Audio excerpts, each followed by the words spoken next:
Anamaria, wonderful to have you here today. Thank you so much for joining the show. Thanks for the invitation. Excited to have you here. And as I was saying offline, I haven't had a single episode on learning as a topic. So I think we can really go into a lot of different directions here. The first thing I think would be a really good way to introduce this topic would be to look at why do you feel it's important for us to continuously learn and grow and develop? Well, I think it's pretty obvious, and I don't want to go into the whole cliche. The world is moving faster than ever, and the speed of change, and all the headlines that we've seen basically ever since COVID came, maybe even before that. We are going through unprecedented speed. It's only going to get faster, the change in general in not only the way we work and in the way our jobs are changing. We have heard, I guess, a lot of talk about AI and how it's disrupting all of the industries and what's going to happen with us and humanity. I guess we've been through a lot of cycles of big change and kind of pivotal changes that got humanity scared, and we've moved through them. But the way to move past them or through them was through adaptation, and you can only adapt if you're learning. So if you're aware of what's happening, very mindfully, purposefully guide your way through that change in order to withstand it and not let it kind of I don't know if it puts you down, it's the right word or the right expression, but kind of thrive despite the change, right? And beyond the change. So it's and beyond work, I guess our lives are changing. And even through the light of the pandemic, we haven't lived something like that. And hopefully that's not going to be the case anytime soon, being confined to our homes, not being able to leave our flats. So that required learning and adapting and being mindful of how do we feel. And I know that a lot of people went through a lot of transformations and a lot of aha moments and so on. So there's just change brewing around, and the learning is one of our strategies to adapt and make sense of that change and continue to live a prosperous, good life despite what's happening and what the environment is throwing at us.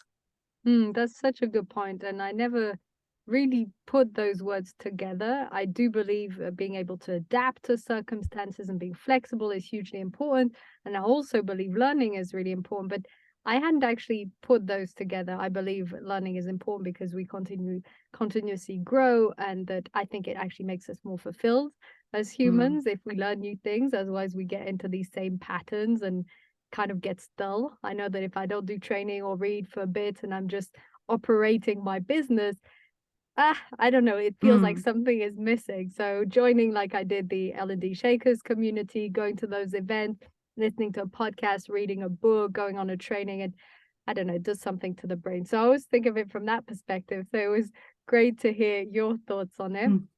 You also mentioned a bit offline before we begun the concept of social learning. So I'd love you to Mm. sort of describe what this is and how we can embrace this. Yeah. So I'm just put very in a very basic way. It's the way we learn from others, from social experiences, and we can learn together with them, or we can learn by witnessing their learning process, etc., like observers of their learning journey.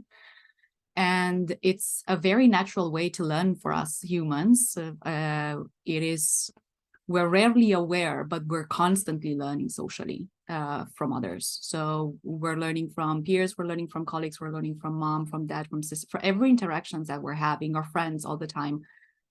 We're learning because we're immersing ourselves in different social dynamics. And as we are immersing ourselves and trying to empathize with people and trying to kind of step in their shoes and understand what is it that they are doing and how do they see the world, those whole dynamics and processes, they are impacting, and they're impacting the way we see the world, right? So social learning is learning from others, whether that's an active or a more passive way. And there's some very great ways to do that. And obviously, I'm a big fan of communities of practice, learning communities where you're gathering together people that are passionate maybe about the same topics, have similar interests, and they are learning together. And I guess there's also communities out there where you're gathering people that are not necessarily passionate about the same topic, but they go the same journey. Like, for example, there are entrepreneurs communities or generalist communities. So, and there is this richness in those conversations, whether it's with like-minded people, and especially if it's with someone that thinks differently than us, where our perceptions or mental models are challenged. So that's basically how social learning in very broad strokes works or looks like in real life. I love what you said about our mental models being challenged and also the shift in perception, because it highlights for me why I love social interaction this much. Is often I come out of them, if it's a really rich conversation, just like speaking with you now, right? If I come out of a conversation, generally I feel like something has changed in my brain. It's, you know, if I've been looking at the same problem for 2 weeks and just thinking about it on my own, and then I talk with someone, they might not even suggest something. They might not say, why don't you do this? But they might talk about something totally different or something similar in their business. And suddenly my brain will go, oh, I could do that. And so I often feel inspired, motivated.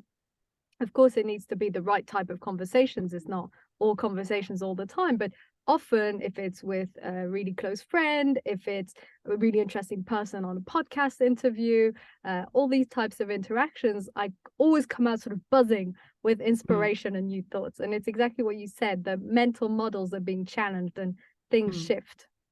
Yeah, exactly. It's a great feeling. like every question anyone asks you or you're asking someone has the potential to shift something, to confirm something that you know, or to challenge something that you know and make you kind of change your mind or kind of question, oh, wait a minute, I have never seen this quite like that. So let me think about it. Let me ponder. Let me reflect on it. So it's very natural for us. And maybe that's why it's kind of, we rarely talk about social learning, because I think that we associate learning with something that we have an image of learning that we very much drag from school times or university study times, where there has to be a setting and we all need to be facing in the same direction. And there's a sage on the stage and we observe and we're sponges. And then if we're lucky, we have some cool assignments that we work on together with our peers. But maybe if you look back at even at your school or university times, at least for me, the most impactful projects and truly the projects where I actually learned a lot about myself were the projects that involved a social element, were those group assignments where I had to make sense of the assignment and create something with very often strangers or colleagues, people that I knew very little of. And you're stretching, I feel, when you're learning socially as part of a collective, you're stretching more than just the knowledge or the skills related to that particular topic. You're also challenging and stretching the way you adapt. Do you empathize? Are you a natural leader? Are you a follower? Do you have an opinion? Do you voice it? If someone disagrees, how do you react to that? So I found those dynamics very hard. I found that part of, as I was studying, very hard, but very fascinating, because I was learning so much about myself.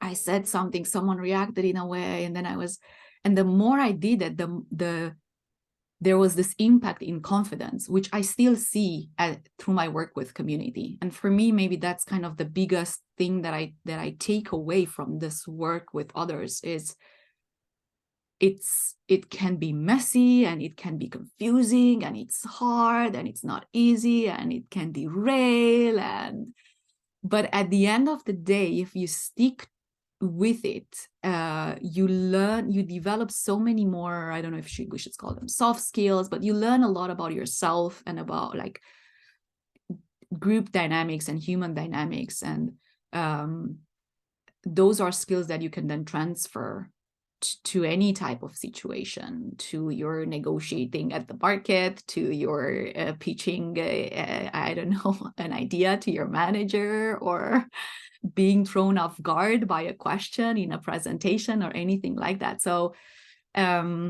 it's beautiful because it's often very organic and fluid. It's very rare to control the way we learn with others, especially if those others are changing, and we don't know the people that we're learning with or working with.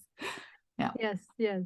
And it also explains why so many of the coaching topics that come up with my clients is around communication and setting boundaries with other people and how to give feedback and receive feedback, and how there's some topics that are directly personal, like dealing with overwhelm or managing your stress or your energy levels. But there's a lot of topics that are, such and such colleague is this way. How do I remotivate them? Or how do I lead my team more effectively? And it's all about what you're saying. They've picked up on something socially, generally in the work environment, because most of my coaching is work related more than personal, though it also comes up. And often it's how to deal with different people, different circumstances, different topics, different situations. And it's all about what you're saying. So they are noticing things, picking up on things, and then they get stuck at a given point. Like, oh, I noticed this, and now I'm not sure how to address it. I'm not sure how to discuss with my boss changing my situation. I'm not sure how to work better with this colleague. And so, yes, I guess subconsciously, I absorbed a lot of this information through my own coaching, my work, and my reading, and I just intuitively am able to guide my clients on these types of topics. But it's what you're saying.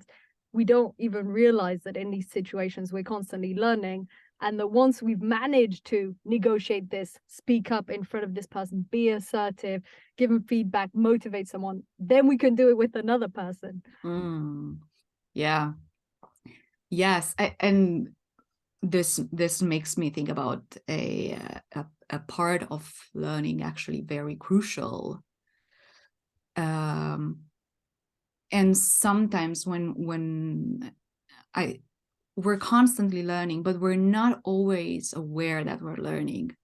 And the reason why we're not always aware that we learn, especially in social interactions or in what we call experiential learning. So experiential learning is me learning how to speak in public by speaking in public over and over and over again. And as I speak in public, stuff happens. I feel emotions, things go on well. I put labels, I realize stuff, etc.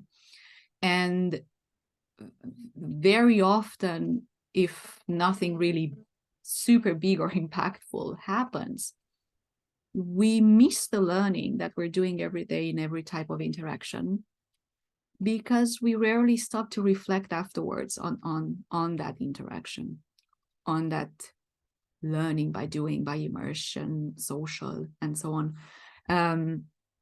And we're not aware. So the reflection actually surfaces that learning and makes it aware, and also helps us link any type of new insights that we have as we go about living our lives with the knowledge that we have already gathered. So it helps us to link it there somewhere, like structure it, order it, and be like, again, I think I'm either confirming something that I knew, or I'm challenging something, and that challenges me to change my mental model of a certain reality that until then was a reality, but now, surprise, it turns out it's not as I thought. So I'm going to make a mental note of that and go gather more data to see, like, is my map of reality correct or not? Like, we know that reality does not exist. Like, I have my reality, you have your reality, and so on. I guess as coach, you have that, you tap into that a lot. And so it's about that. It's about, how do I bring all of the learning that I have into awareness through reflection, so then I can go structure, order it, and see, oh yes, it's a confirmation of something I knew, or yes, it makes sense with something that I knew before, or no, it challenges that. Do I have to go now back into the real life and reapply that, retest that, relaunch myself into another similar situation to see? It's just, we're constantly just gathering data to make sense of the world, basically. That's I guess what learning is. And that's why it's so important, not only today, but like since forever. We're adapting as humans. But I guess that specifically in today's world, it's we need to be in bringing this awareness of the changes we're going through. And because the world is moving so fast, and because we're moving fast, and to me, I'm telling this to you, but I'm actually telling it to myself, right? I'm not good. So again, I'm not good at reflection. I'm trying to get better at the reflection,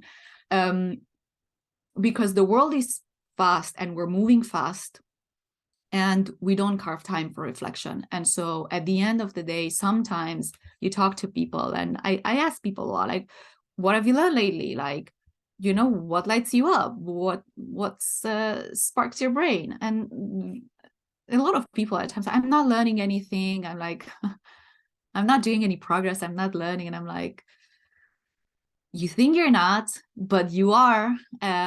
You're just maybe not very aware of the learning you're doing. So yeah, I can't emphasize enough the importance of reflection in this whole process of sense making of the world. Yes, reflection is absolutely key. And it goes back to what I was saying in coaching. When people come up with their challenges, they're also realizing them, right? Because just voicing them, just having someone, whether it's a coach or mentor or peer, or in the L&D Shakers group or in a community, when someone says, what are you struggling with right now in your business or work, or what sparks you up, what's going well, what have you learned? When people start to ask you, it makes you reflect. But obviously, if you have a daily gratitude journal, or a daily journaling practice, or whatever it is, in those moments, or when you go for a walk, for instance, in those moments, you have the opportunity to self-reflect and actually look back on what you learned. And I have in my daily planning, I have a daily planner and a daily review, typical coaching stuff, right? But my daily planning is just 3 main outcomes, a couple of other tasks, and what will I do after work to celebrate. And then my daily review is how focused and energized was I, what did I achieve, and what did I learn. So I have it every day. And I can tell you that answering how focused and energized I was, super easy. What I achieved or did, super easy. And then when I'm like, what did I learn? I swear, more often than not, I'm just staring at the screen. I'm like, Super so hard. what did I learn? What did I learn? And I'm like, sometimes I can see it. Sometimes it might be, I learned that, I prefer, doing my calls in the afternoon than in the morning, something like this, right? Or I learned that, But sometimes I'm just like, God, I have no idea, And so challenging myself to reflect on the learning. And mostly I don't like that question. Mostly I'm reading and I'm in I don't really do my daily review, 5 minutes, really fast, just doing, just to make me sort of check. And what am I grateful for? So it's what am I learning? What am I grateful for? Grateful for is easier because there's often been at least one really nice moment, right? Even if it's like an interview, a coaching session, a walk outside, a lunch, that's easier. But the what have I learned today is so hard, so hard. Because we rarely have these conversations. I guess we have more conversations about what are you grateful for and what do you like in your life, and rarely we have the conversations of what have you learned today. And again, my mom used to ask me when I was coming back from school, what have you learned today? So it was always kind of, when you ask people what have you learned today, it's hard because I haven't read really anything new, or I haven't so it's linked to this process of it has to be something new that I'm adding. It has to be something, this big aha moment, this splash on the face with wow. And I don't know if there's anyone that has these things every single day, right? So there's some days you have it, but other days is just, you really need to dig deeper to see what is the learning that you had made about yourself, and again, you can even tap into emotions, like how has my body felt today, and have I learned is that data telling me something about myself? So that could be a good indicator. But we often just go directly into, well, I haven't really read anything new, and I haven't really, like, I just had some meetings and I did my work, so I haven't learned anything. And it's also, it's definitely, I can understand why there's it's hard to ask yourself every day, what have you learned? So for me, for example, what I've learned, a practice that I've learned that is helping me a lot, and I started it last year in November, is to have what I call, it's an accountability partner. So it's just a really good friend of mine who happens to also be a coach. She's wearing that hat as well at times when we have our calls. But for me, we're always meeting every Monday evening for an hour, and we just chat about things. And those sessions were very helpful because it's just exactly your point earlier. Some of your clients come to you, and simply the fact that you allowed them the space to talk about things, insights are coming, questions are being answered, etc. So that time that I have with her, with that accountability buddy, which can be anyone you really trust, and anyone that you feel that is holding that space for you. And depending what you feel, like, do you want someone to empathetically like be there for you and constantly pat you on the shoulder and give you the support, or do you want a kick in the butt, or do you want a good mix of those both? Because then you really have to be careful what type of accountability partner you're looking for. I looked for the kick in the butt because I went there with a purpose, a goal, something that I wanted to learn, something that I wanted to bring into awareness, something that I wanted to make changes in my life. And the fact that I know that Monday evening I have that time to go back to that topic, that particular thing I'm learning about or I'm working on, it's proving tremendously helpful. And it's my moment to reflect. So probably I'm not reflecting at the end of the day what I've learned today, but when I meet her, I reflect on what is it that I learned and what is it that I actually did, and why haven't I done more or less, or and so on. So that's the sense-making process, that reflection process with someone. So that's something that worked for me, and I'm super grateful that I kind of like gave that a try because it's truly proving. I see change happening in a couple of months, and it's awesome. And that doesn't mean that change wasn't happening before. But I wasn't aware of that change because I wasn't surfacing it into my awareness strong enough or often enough. Yes, 200%. It reminds me of when one of my closest friends helped me and held me accountable for fitness because I was going phases. I did loss and then I went down, and she used to be a personal trainer. And so she really held me accountable, and I asked her, and I don't know, 3 months or so. And then after that, I didn't need her anymore. And since then, it's been very, very regular. Sometimes I still skip. Sometimes it's a period of a month where I prefer to do long walks and exercise, and I listen to my body. But this has been, what, a year and a half, I think, since she started to hold me accountable. And in that year and a half, I've never been this regular with exercise. So what you're saying with accountability partner, whether it's a coach, whether it's a really close friend, whether it's a mentor, I think there's tremendous power in it. And because it's like you said, also the reflection, it makes you reflect on it. And I used to tell people it's great having a coach even for the moment before the coaching session, because I know that when I have a conversation with my coach, I take half an hour before and I start to think, okay, so what do I want to focus on? Where am I getting stuck? What's what I want to discuss? And you take that extra moment, right, to ask yourself those questions to make the most of the session. That's so spot on. I have the same. Whenever I know, oh, I'm meeting her this evening. So immediately my brain goes to where it should go.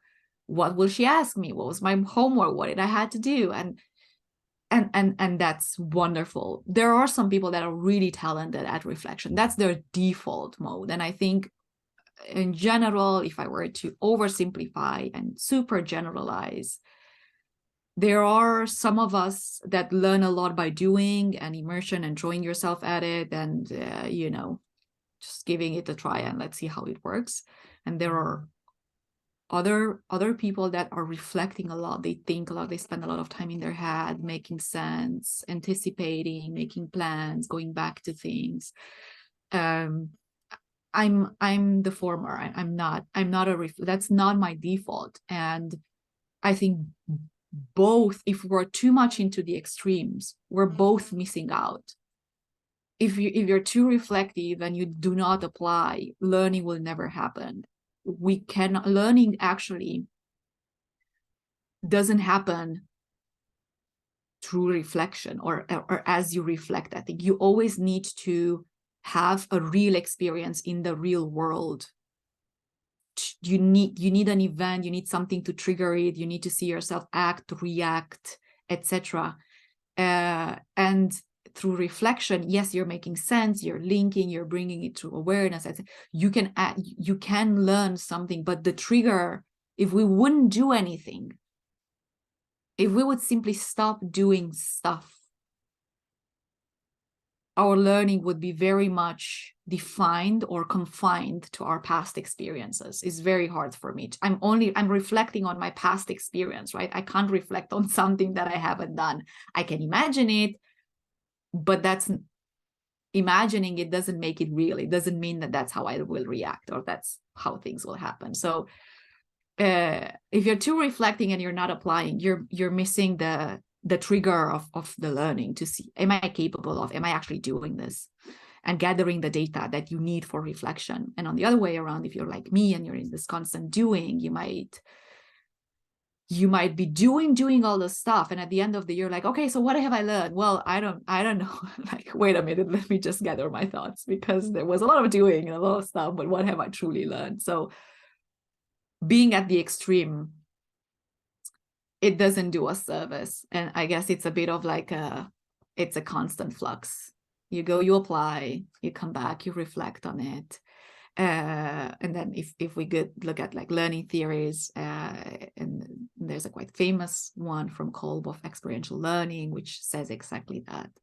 You need to have an experience in real life. You then stop, you reflect on it, you bring it back, you digest it.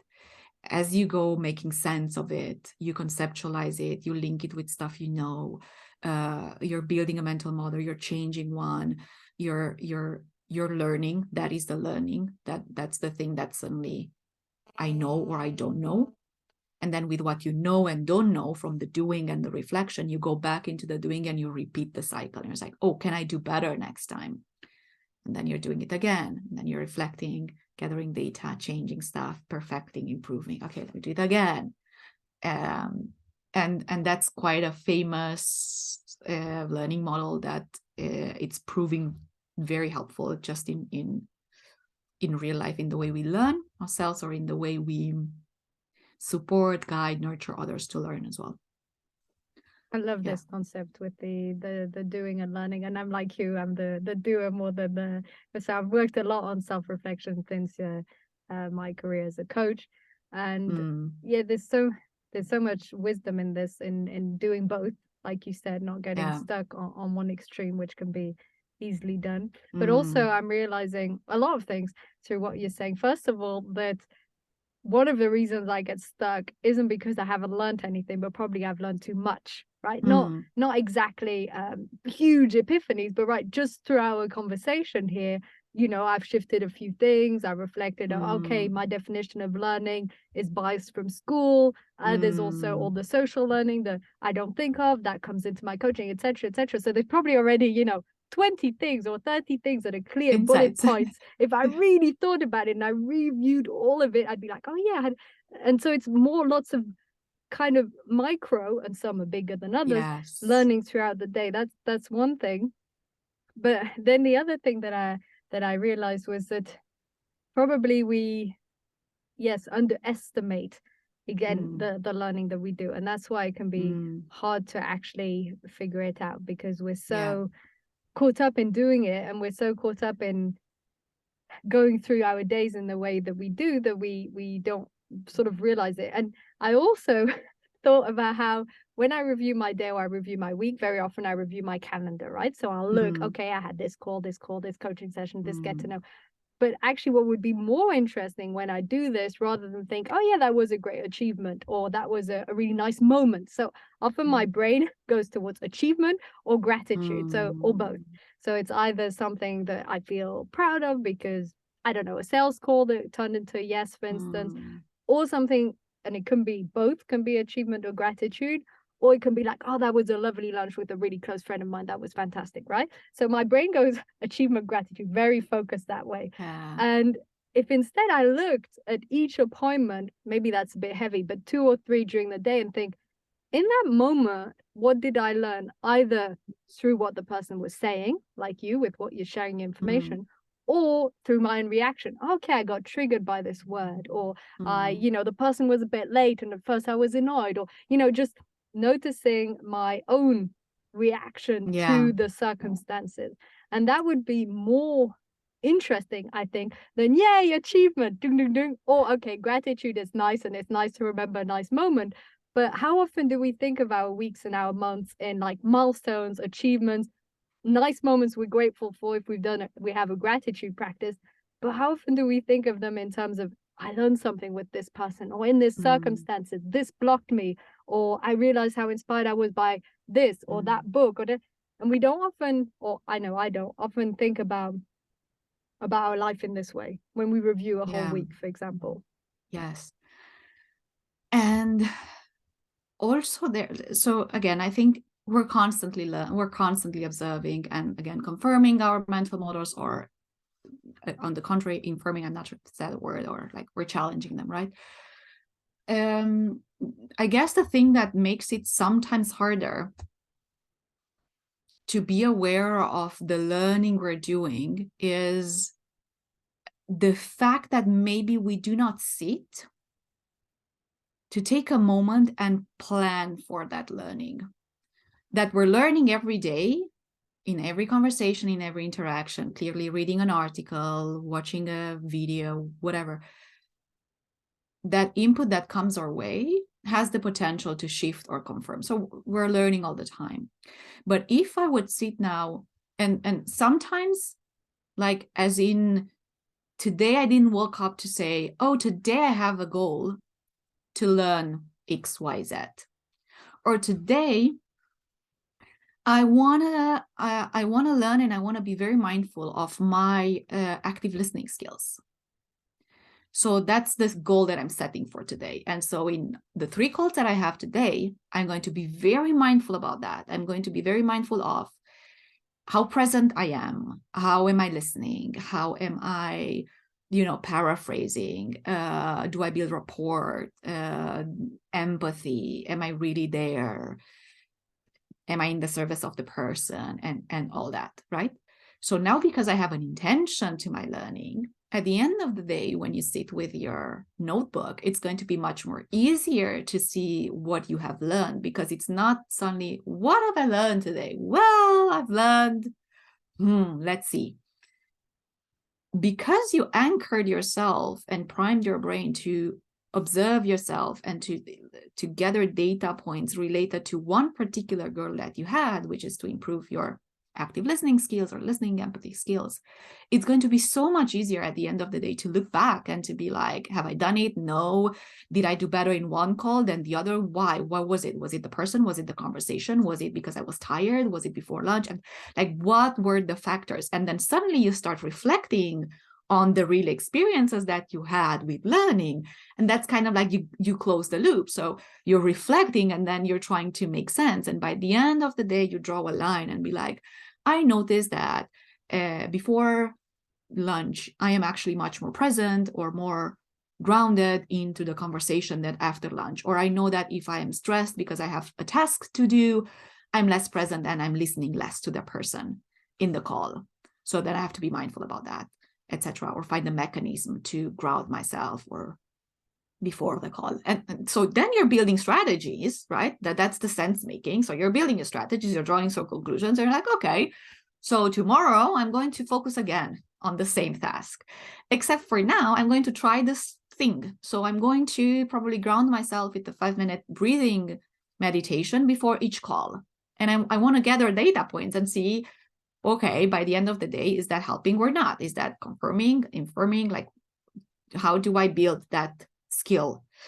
So now this takes me to, because we talked about Kolb and the experiential learning and so on, and this actually got me thinking of an amazing learning model. I don't know if it has a name yet or not, but it was brought to life by someone I met through L&D Shakers, an amazing person. His name is Trajan Pruma. Trajan, if you're listening, you're awesome.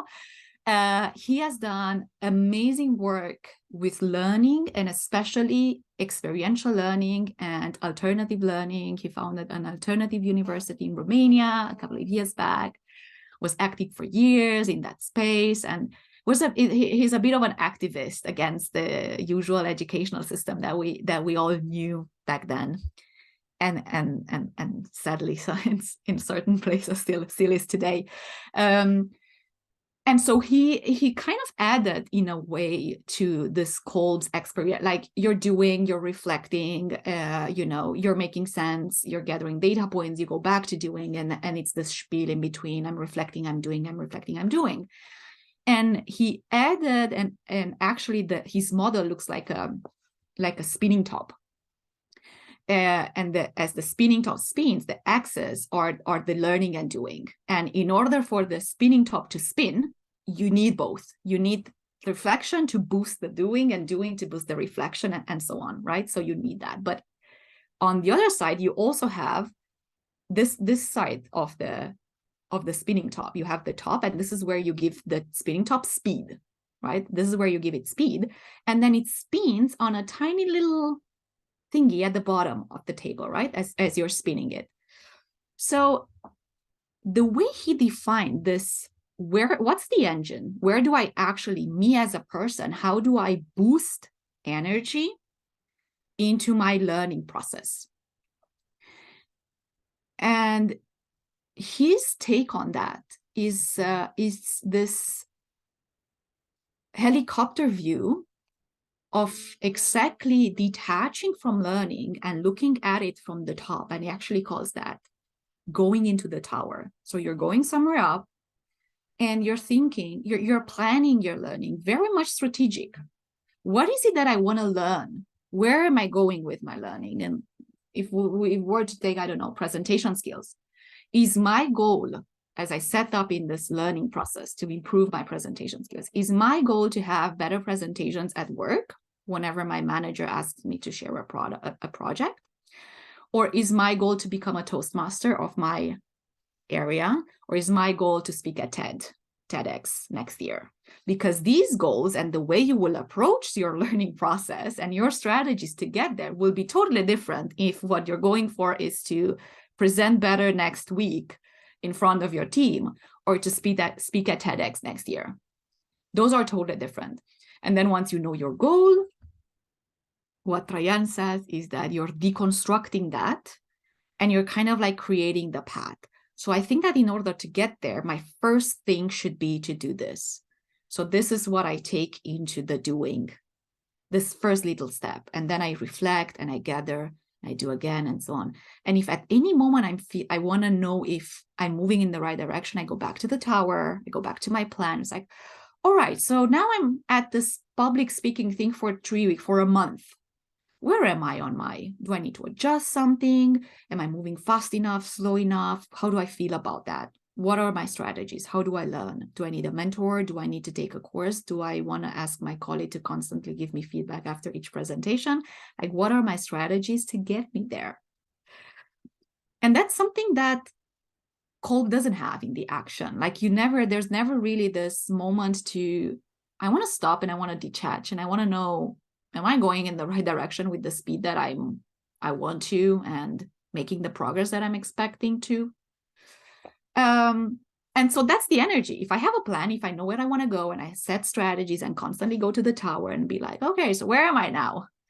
Let's adjust a bit. Okay, now do reflect. Pop. Okay, now where are we? Are we moving closer, etc.?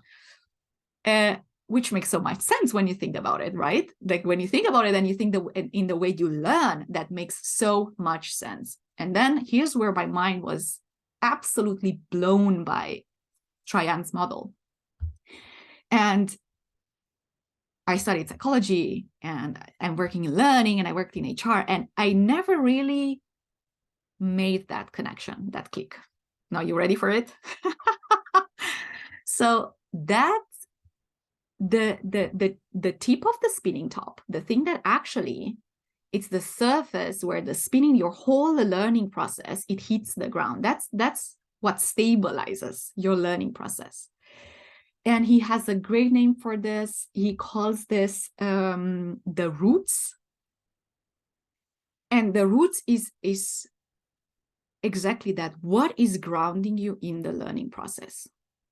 So why do I need to be grounded in the learning process? So here's why. If you ever very mindfully, intentionally learn something, and you set a goal and you went for it and you tried and so, it's very likely that you failed. And it's very likely that you failed several times, that you didn't move fast enough, that you felt that you're not making the right progress.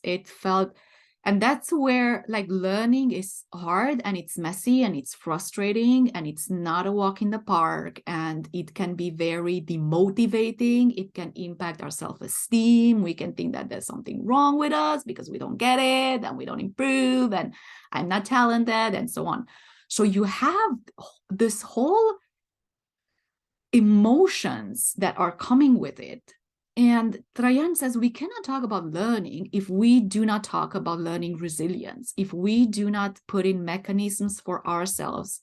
When it's hard, when I want to give up, what will I do? I start on this journey. What will I do when I reach a roadblock? What will I do when it's getting hard and I want to quit? How do I take that? Because sometimes I actually do want to quit. But how will I know that it's actually, I want to quit? It's time to fold this and move on. Or if it's just the fact that I'm too hurt from the experience of not being at the level that I expect to be. So, and then he talks, what are your mechanisms? It can be, as you say, as easy as what grounds you. Is it nature? Is it taking a step back for a week from that thing and not thinking about it at all? Is it music? Is it meditation? Is it friends? Is it something else? You know, you're putting it on ice and you're doing something. So how do you build your resilience when inevitably learning will get hard? So now when you think about it in those four elements, it kind of makes sense. I want to learn something. And I'm going to come back to this in a second, in a maybe a reflection or insight that I had as I'm talking to you now. So see, I'm learning as I'm sharing what I've learned from Trajan. I'm giving a boost. The energy that I'm giving to my learning journey is through the planning, through the tower. I'm going somewhere, I've created goals, I've deconstructed. I know if I need videos, I need a course, do I need a mentor, do I need a coach? Like what are the instruments that I need to get me there? Then I go into doing, in the reflection, doing reflection, up in the tower, doing reflection, and so on. And whenever I feel depleted, whenever I feel that I need some rest, whenever I feel that I'm frustrated and so on, what is my roots? How do I go back to the roots in order to replenish, regeneralize, and be able to again go back to the tower, reshuffle, readjust my map, my plan, my expectations, go back to the doing, go back to the reflection, and so on. Doesn't that make like the most sense in the whole world? It does, and right? it's a really interesting image to have in your mind as you do that, right? Because one specific thing that, well, I love the fact that there's both root, which is anchored, and vision, which is from above. But one thing that I find super interesting and important here is that it puts the focus more on the process of doing and learning and keeping the wheel spinning than on the goal. And I'm a very goal-oriented person, but I believe happiness comes from enjoying the process. And so I constantly try and shift from, okay, I know what my goal is, but am I enjoying the journey to get there? Because otherwise there's no point. Of course, there'll be hard moments, hence we need the resilience.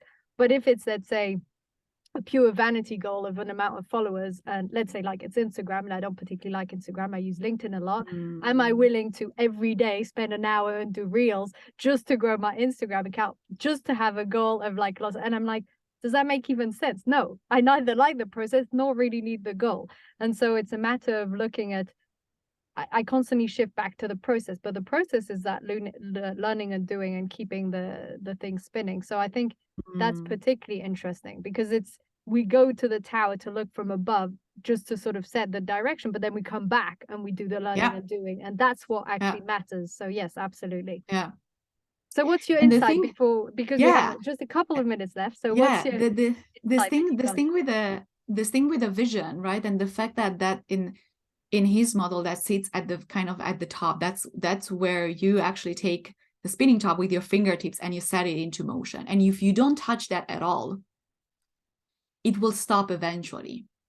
And then my insight compared to what we just talked with, like, we're going about everyday learning stuff, but if we do not have a goal, if we do not steer in a very self-directed way, and this is self-directed learning as well, which is another concept that's very important.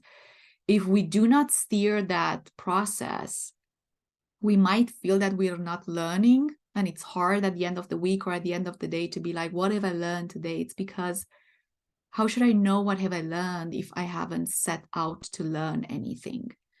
And we know that our brain works very based on energy. Our brain consumes energy and wants to restore energy or keep energy, right? So that therefore it automizes a lot of the things we're doing to save energy.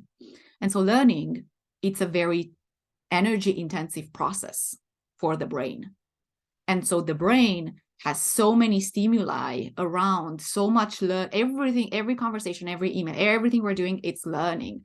But if I do not tell my brain from the tower with a specific, this is what I want to learn, this self-directedness, awareness of what is it that I want us to focus on this week or this year or this half a month, brain. The brain will block out all of these beautiful little tiny learnings coming from all over the place because it wants to preserve energy. So the spinning top, the tower, the vision, the direction is what actually is telling our brain, no, this thing, it's important. It's worth investing energy for this thing. That's what we're setting out. That's why we work with goals. And the brain will focus on that, and we will see that, and we will learn, and we'll bring it into awareness, and it will block everything else. That's why at the end of the day, it's hard to say, well, we've learned if I didn't set an intention for my brain to observe something, to observe and absorb something. It just preserves, it blocks everything and says like, no, we don't want to learn, that costs us energy. So that's the insight that I had as I was explaining the model to you.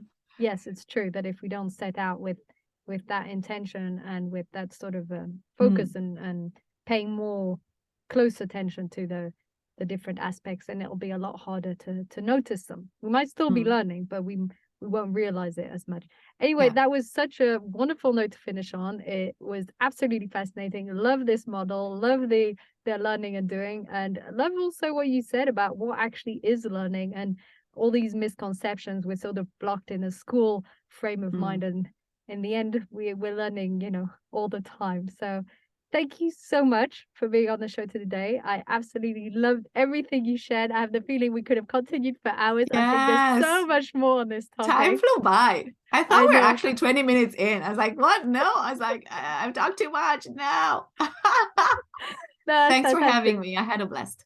Yeah, amazing. Well, thank you so much. And yes, have a wonderful day. Thank you for tuning in today. Thank you so much.